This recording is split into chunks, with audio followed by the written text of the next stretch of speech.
Alright, what's going on everyone? Today we're going to take a look at another World Championship winning deck in Magic the Gathering's history, and this time it is Izzet Dragons, the deck that won the World Championship in 2021. Standard at the time was composed of Zendikar Rising, Kaldheim, Strixhaven, Forgotten Realms, and Innistrad Midnight Hunt. While every World Championship in the past has taken place in a physical location, this one was purely digital, played on Magic Arena, and broadcast through Twitch.tv, but the tournament was ultimately won by Yuta Takahashi. So naturally, with a name like Izzet Dragons, we have to start with the dragons. The deck played 4 Goldspan dragons and 4 Smoldering Eggs, the latter of which being a flip card that will transform into Ashmouth Dragon. So the Goldspan dragon is pretty straightforward. It's a 5 mana 4/4 with haste that spits out treasure tokens that can be cracked for extra mana. This is a pretty straightforward,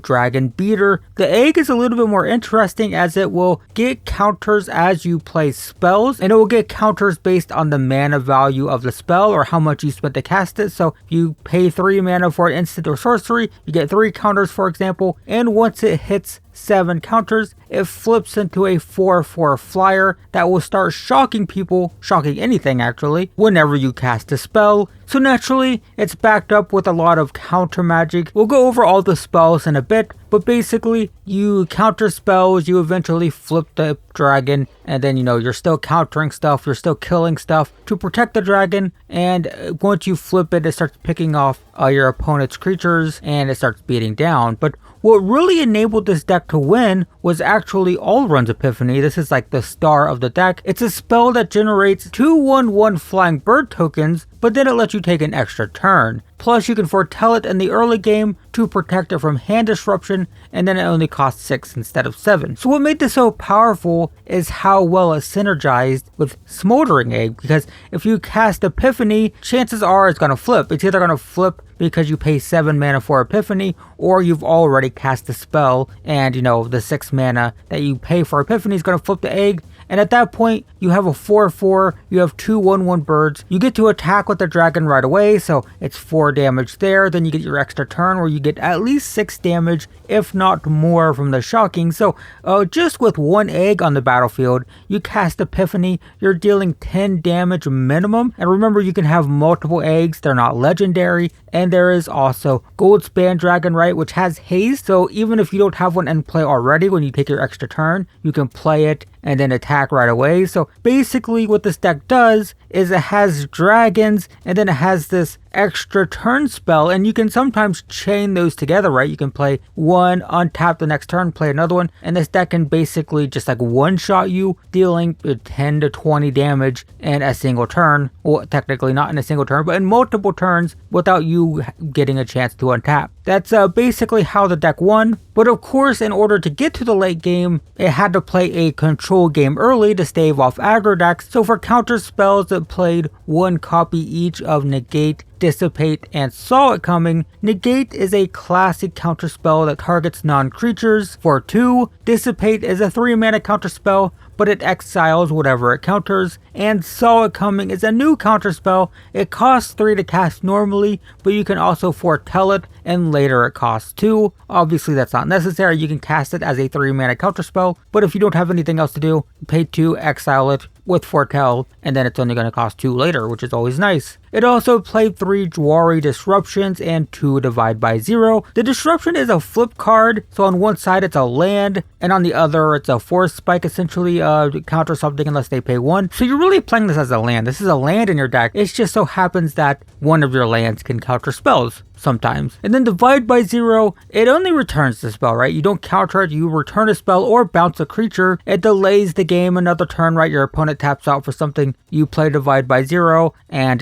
their turn's over and they gotta wait till next turn to cast something again. So that's stalling, right? That's what you're trying to do with this deck. And it does have Learn, so that lets you grab a lesson from the sideboard, and in this case it had Environmental Sciences and Mascot Exhibition. So the first is the early game lesson that you want to grab. It just lets you get an extra land. Make sure you hit land drops, and the second one is a game finisher. It puts a bunch of tokens in play, 9 power total. So early game you grab the sciences, you get a land. Late game you grab the exhibition and get a finisher. For spot removal, the deck had 4 Dragon's Fire, 2 Thundering Rebuke, and 1 Prismari command. The Dragon Fire deals 3 damage for 2, which is pretty typical, but you can also reveal a dragon either from your hand or just choose a dragon in play, and it'll deal damage based on the dragon's power. So in this deck you have Goldspan Dragon, so 2 mana 4 damage. Thundering Rebuke, same thing, 2 mana 4 damage to a creature or planeswalker, and Prismari command can deal 2 damage to anything,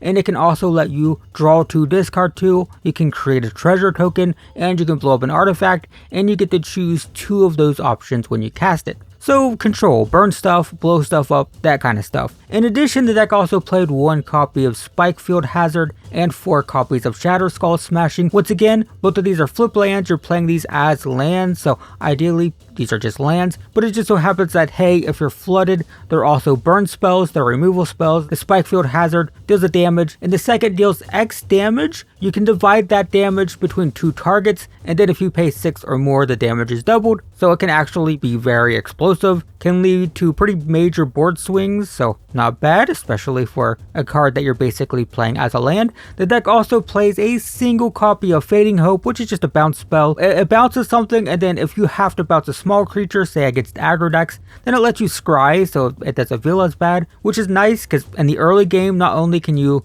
stave off like white aggro, for example, but scrying can help you hit land drops and whatnot, so not bad actually. And then finally, of course, a control deck needs filtering. This deck had 4 copies each of Expressive Iteration and Memory Deluge, both of which are actually like incredibly powerful filter options. These are very powerful. Expressive Iteration actually being played in like Pioneer and Modern a little bit. So the first costs 2 mana. It lets you look at the top 3 cards, and then you get to keep 2 of them, which is really good for 2 mana. You look at the top 3, you put 1 into your hand, so you're guaranteed to keep that.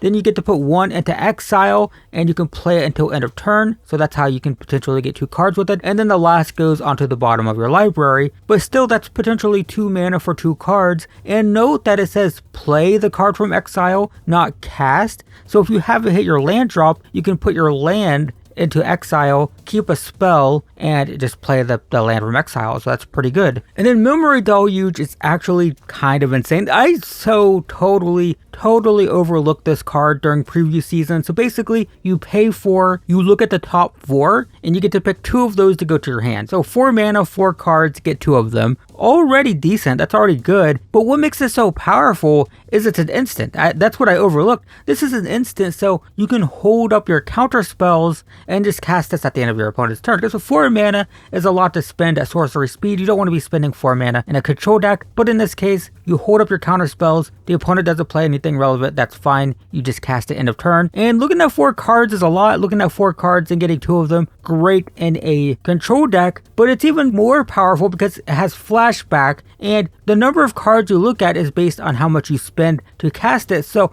for the flashback is 7, that's a ton of mana, but again, you hold up counter spells, you cast it at the end of turn, and 7 mana, look at 7 cards and pick 2 of them. Once a control deck in standard starts flashing back Memory Deluge in the late game, honestly at that point, like, the game is pretty much over, because they just get to look at so many cards that they can typically pick whatever they need to kill you, basically. So yeah, flashing back Memory Deluge really good. And in this case, it also flips the Smoldering Egg. You flash back Memory Deluge end of turn, it's 7 mana, guaranteed to flip the Smoldering Egg into an Ashmouth Dragon, so there's that as well. And that's basically the core of the deck. You're casting all these spells, you're flipping Smoldering Egg, you're getting extra mana from Goldspan Dragon, and you're just stalling long enough until you can start chaining all runs Epiphanies together and just overwhelm your opponent with evasive flying dragons and birds. Now, as for the mana base, the deck had access to Riverglide Pathway and Frostboil Snarl for duels. The first is a flip land, so it can be played as either a red or blue land, and the Snarl enters tapped unless you reveal a basic. It also had Hull of the Storm Giants, a creature land that can animate into a 7/7, so that functions as another finisher. A lot of people kind of forget about it or ignore it or don't think it's a big deal, then all of a sudden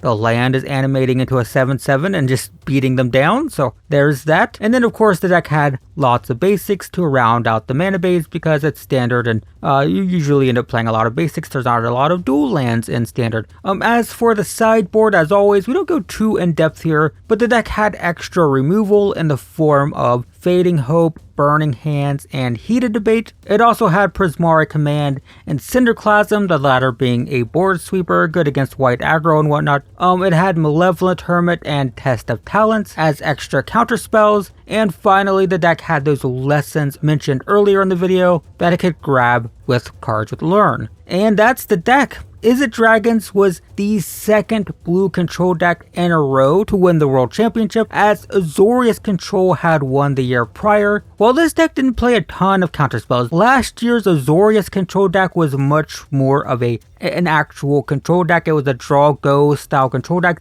This deck was a little bit more tempo-y, as it could just kind of curve out with dragons, but it definitely had a strong control game, and it's another blue-based control deck, even if it was, it could be a little bit more proactive than the last World Championship deck. But it is interesting that, a blue control, or at least blue decks with counter spells, have won 2 years in a row. But yeah, that's the deck that won the World Championship in 2021. Now you are a little bit more familiar with Magic the Gathering's history and another classic deck from years past. Even though I'm all caught up on these deck techs, so it was actually like a couple weeks ago, but whatever. If you like this video, guys, check the description. I have an entire playlist dedicated to these World Championship decks, so if you're interested, I have World Championship decks going back to the mid-90s, so you can actually look at the history of World Championship decks. It's pretty interesting, so definitely go check that out. But in the meantime, thanks for watching, and I will see you